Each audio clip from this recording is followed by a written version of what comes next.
Dando seguimento aqui às nossas aulas nojentas, a gente vai falar agora sobre vômito. E para falar de vômito, eu queria que vocês imaginassem esse caso clínico aqui de Márcio, que tem 26 anos.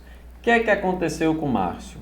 Ele estava se sentindo meio mal, estava com uma dor de cabeça muito pesada, estava com um pouquinho de febre, foi atrás de um atestado, o médico não deu. O médico simplesmente não deu e ele teve que trabalhar, mesmo doente. Ele foi trabalhar, detalhe, ele tem só 26 anos, mas ele foi trabalhar e quando ele chegou lá, ele começou a ter uns episódios de vômito muito forte e simplesmente desmaiou e começou a convulsionar. O que aconteceu com o Márcio, pelo amor de Deus? Então, nesse momento, eu queria que você imaginasse que você está lá no plantão e chega aí Márcio para você atender. Quando Márcio chega para você, o que é que você vai perguntar, pelo amor de Deus, nessa história? Porque é uma história cheia de sintomas, uma história realmente que tem muita coisa aí para a gente investigar. Lembrando, o tema da aula é vômito, vamos focar mais, vamos direcionar um pouco mais aí para a parte de vômito, tá? Então, o que é que você questionaria aí para Márcio? Então, pausa aí nesse momento e já coloca aí do lado, no seu bloquinho, as perguntas que você faria para nesse caso de Márcio, tá? Agora que você já pausou, vamos voltar para essa aula, que quais são as perguntas que a gente vai perguntar para Márcio ou para o acompanhante dele, para entender melhor e formular algumas hipóteses diagnósticas nesse caso, né?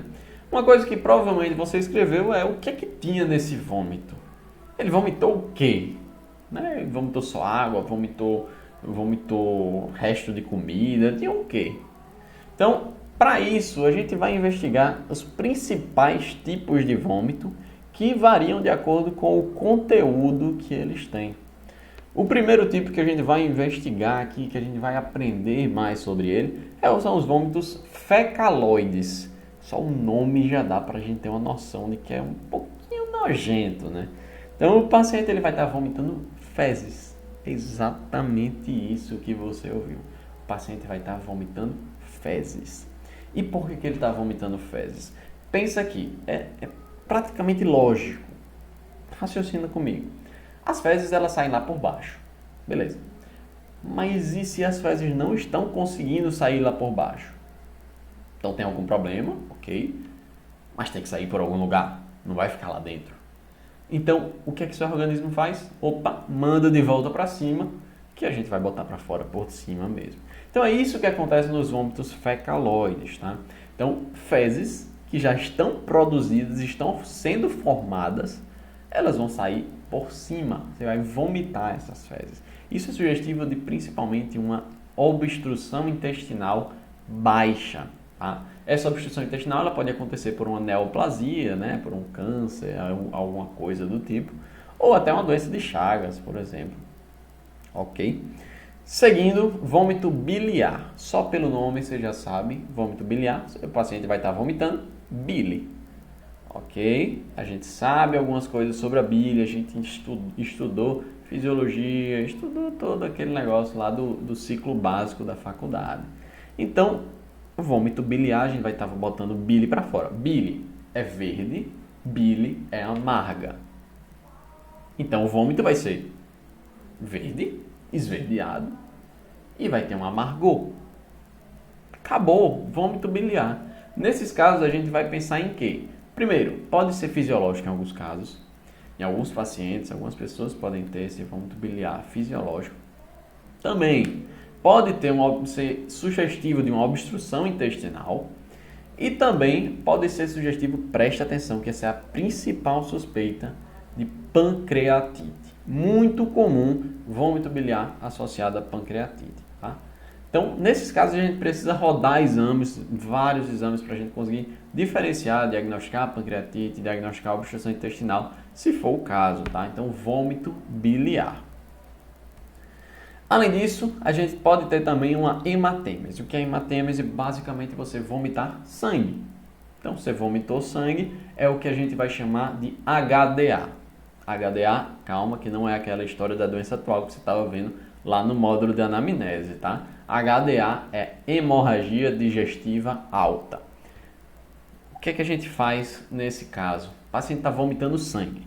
Imagina você vomitou sangue, o que é que você pensa? Meu Deus, eu vou morrer hoje, não é amanhã.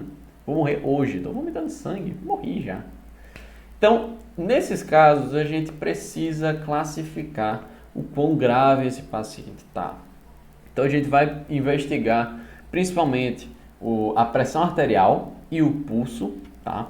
Para poder classificar mais ou menos ali o paciente como alto risco, baixo risco e também classificar pelo quanto de sangue que aquele paciente tem perdido, tá? Então, 1 litro, 1,5 litro até 2 litros a gente usa aí para essa classificação.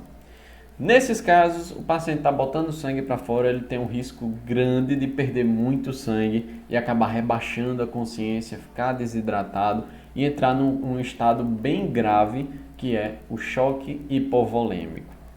Então a gente precisa correr para estabilizar esse paciente rapidamente e rodar vários exames nele para investigar ainda mais o que é que está tendo ali por dentro daquele paciente, tá? Então a gente vai ver o hemograma daquele paciente para a gente conseguir investigar como é que tá os componentes sanguíneos dele, tá? Pode mandar rodar uma endoscopia digestiva alta também para investigar diretamente ali no ponto de sangramento, buscar a fonte de sangramento. E também a gente vai solicitar uma ureia e uma creatinina, porque a hemorragia digestiva alta ela pode evoluir para uma insuficiência renal aguda. Então, por isso a gente precisa pedir aí a ureia e a creatinina, tá? Outro caso importante, outro tipo de vômito é quando a gente tem restos de alimentos, só que alimentos que já foram consumidos há muito tempo atrás, horas, já teriam sido digeridos em um organismo funcional, que está funcionando normalmente. Então, se ele ainda está sendo colocado para fora, ele indica alguma possível disfunção de motilidade, né, que não está conseguindo fazer com que o alimento progrida ali no seu trato gastrointestinal, fazendo com que ele continue saindo por fora. Pode ser indicativo também de uma obstrução intestinal que também está limitando a passagem desse alimento. Então, esses são os 4 principais tipos. Agora, voltando para Márcio. Márcio, o acompanhante de Márcio, na verdade, que estava trabalhando junto com ele, você foi perguntou sobre esse vômito dele e ele te falou que não tinha nada disso, né? Ele vomitou só água mesmo, mas não nada demais, digamos assim. E aí você já chega para ele perguntando: o que mais Márcio estava sentindo? Você começa a pensar em todos os sintomas associados que poderiam estar relacionados aí com o vômito. Os principais deles, a dor, alguma distensão abdominal, o abdômen mais inchado, doloroso. Ele teve? Não, Márcio não teve isso. Diarreia também, lembra da aula de diarreia, inclusive, que eu falei sobre essa associação com os vômitos, né? Mas Márcio também não teve. Febre teve? Febre é um indicativo de infecção, né? Que pode ser um marcador interessante aí para a gente levantar algumas hipóteses diagnósticas. Então, Márcio teve sim, estava sentindo inclusive quando ele foi buscar o atestado, né? Certo. Outra coisa, cefaleia e rebaixamento de consciência. Isso aí é bem comum em vários casos, tá? De vômito. E Márcio tinha também. Então ele estava com febre, estava com cefaleia e teve essa perda de consciência. E agora, importantíssimo, presta atenção nisso, pelo amor de Deus. Náuseas e vertigem. O paciente se sentiu tonto antes de vomitar, o paciente estava enjoado, estava com ânsia de vômito, todo mundo aqui, eu já fiquei muito enjoado, você já ficou muito enjoado, todo mundo já ficou enjoado. Todo mundo sabe como é essa sensação. Imagina, eu estou dando uma aula aqui e vomito, do nada. Do nada. Não estou enjoado, não tenho nada, só vomito. O que é isso? Foi o que aconteceu com o Márcio. Ele não teve náusea. Isso é o que a gente chama de vômito em jato. O vômito em jato, ele acontece quando ele não é precedido aí pela náusea, pela vertigem, tá? Ele é característico, ele é típico de um aumento de pressão intracraniana, ou seja, uma pressão dentro do nosso crânio. Esse fenômeno do aumento da pressão, a gente acaba chamando de hipertensão intracraniana. Hipertensão, aumento da pressão intracraniana dentro do crânio. nome autoexplicativo. Show demais. Mas o que é que vai acontecer? Quando a gente aumenta a pressão, a gente vai estar aumentando o quarto ventrículo lá dentro. E aí esse quarto ventrículo ele cresce, cresce, cresce, cresce. Ele vai comprime e hiperativa o centro do vômito. E aí o paciente faz o quê? Começa a vomitar intensamente, intensamente, sem mesmo ter nada ali no trato gastrointestinal, nem muito menos uma náusea. Ele só começa a vomitar. Uma possível causa para isso é a própria meningite. Então, em quadro de meningite, a gente tem um aumento da pressão intracraniana e a gente precisa pensar nisso aí quando a gente vê um caso de vômito em jato, que é exatamente o que Márcio teve. Então, a gente iniciaria a investigação para meningite aí, para Márcio, tá? Que ele estava lá no trabalho, teve esse vômito em jato. E a gente vai começar a investigar com um caso de rigidez de nuca, uma possível punção lombar, inclusive, para avaliar o líquor de Márcio. Ok, fechamos o caso de Márcio e diagnosticamos a meningite dele. Agora, Márcio está lá fazendo a medicação, chega outra paciente para você. Márcia, coincidência o nome, tá? Não é a mesma pessoa. Chega a Márcia e ela tem 24 anos. Márcia, ela está muito ansiosa mesmo, e vem acompanhada da mãe. A mãe dela chega para você e diz, olha, não dá, não tá dando, Márcia está comendo demais, mas sempre que ela come, ela bota tudo para fora, ela vomita tudo. Não tá perdendo peso, não tá ganhando peso, é estranho, ela come muito e vomita. E aí o peso dela tá normal. Isso aí é o que a gente chama de vômito induzido. O vômito induzido, ele é característico, na verdade, de várias doenças, de vários transtornos psiquiátricos. Alguns transtornos alimentares que a gente pensa logo de cara é a bulimia nervosa e a anorexia nervosa, né? São os principais transtornos alimentares mais conhecidos. Quando a gente fala de bulimia nervosa, a gente está falando de um transtorno alimentar que é marcado por uma compulsão alimentar. A pessoa tem uma compulsão ali para comer. O que importa para ele não é o que ele come. O que importa para aquela pessoa é o quanto ela vai comer. Então, o volume importa muito mais que o sabor, tá? Então, é uma compulsão alimentar que quando a pessoa come, ela vai se sentir meio culpada, vai se sentir deprimida, vai ter um sentimento de alta indignação, pensando, meu Deus, não era para eu ter feito isso, eu vou engordar. Então, ela usa alguns métodos, digamos assim, para compensar essa compulsão. E acaba que a gente consegue classificar a bulimia nervosa em purgativa ou não purgativa. A purgativa é que a gente usa métodos um tanto peculiares, um pouco mais invasivos aí, para conseguir colocar esse alimento para fora. Um vômito induzido, por exemplo, colocando o dedo lá dentro da garganta. O uso de diurético. A pessoa usa diurético e acaba fazendo muito xixi, tem risco de desidratação, tá? Muita gente acaba tendo essa desidratação pelo uso errado de diurético. E também o uso de laxante, que acaba colocando para fora também, mas agora pela via gastrointestinal, né?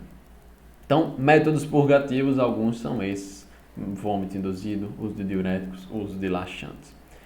Também pode ter a bulimia nervosa não purgativa, que aí vai utilizar métodos menos invasivos, nada invasivos, na verdade, que a gente chama que, por exemplo, pode ser uma dieta excessiva, um exercício excessivo, que pode estar mantendo o peso dessa paciente na normalidade, mesmo com essa compulsão alimentar.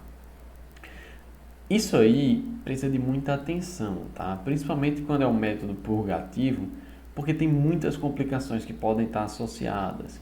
Então, uma hipocalemia, você está colocando para fora muita coisa, inclusive potássio, inclusive íons H+, tá? Então, você pode ter uma hipocalemia, pode ter uma alcalose, pode ter um desequilíbrio eletrolítico e também um desequilíbrio ácido básico.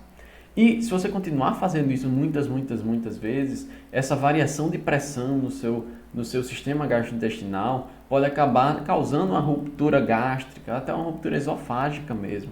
Então, podem ter complicações bem sérias. Mas mesmo assim, algumas pessoas ainda acabam confundindo quando vão estudar bulimia nervosa com a anorexia nervosa. Na anorexia nervosa, diferente da bulimia, a gente tem uma perda de peso muito intensa. Então, na bulimia, a pessoa come e coloca tudo para fora. Então, o peso se mantém ali na mesma faixa, basicamente. Já na anorexia, a gente tem uma perda de peso intensa. E muitas vezes elas podem estar associadas, tá? Então, uma paciente geralmente pode ter um quadro de anorexia anteriormente e depois vai evoluir com um quadro de bulimia nervosa. Não é tão raro assim, tá? Então, visto isso tudo, vamos para o nosso backup com todos os tipos de vômito que a gente viu hoje. A gente tem o vômito fecaloide, que é aquele que não sai por baixo, precisa sair por cima. A gente pensa em uma obstrução intestinal baixa. O paciente está vomitando fezes que estão sendo produzidas.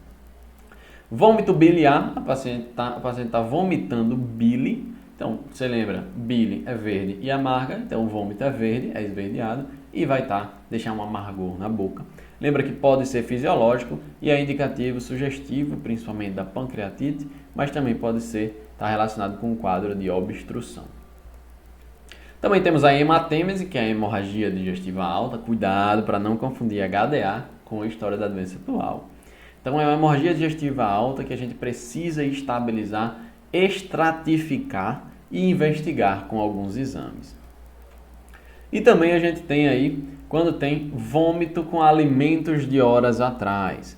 Então, nesse caso, a gente está tendo algum problema de motilidade, algum problema que está impedindo a progressão do alimento. Então, pode ser uma obstrução, pode ser algum distúrbio de motilidade propriamente dito. E também, que foi o caso de Márcio, o vômito em jato, que é a hipertensão intracraniana, o aumento dessa pressão, que comprime ali o centro de vômito, causando esse vômito sem náuseas, sem ânsia de vômito, sem essa vertigem mesmo que acaba precedindo. A gente acaba pensando em meningite, dependendo do quadro clínico. E por fim, o vômito induzido, que a gente estava falando de Márcia agorinha, que é a bulimia nervosa, que vai ser a compulsão alimentar, a pessoa vai comer muito, vai ter esse sentimento de culpa, de depressão, vai ter essa autoindignação e começa com o método purgativo. A pessoa induz o vômito para conseguir manter o peso. Então, já tirou o print, agora a gente se vê na próxima aula.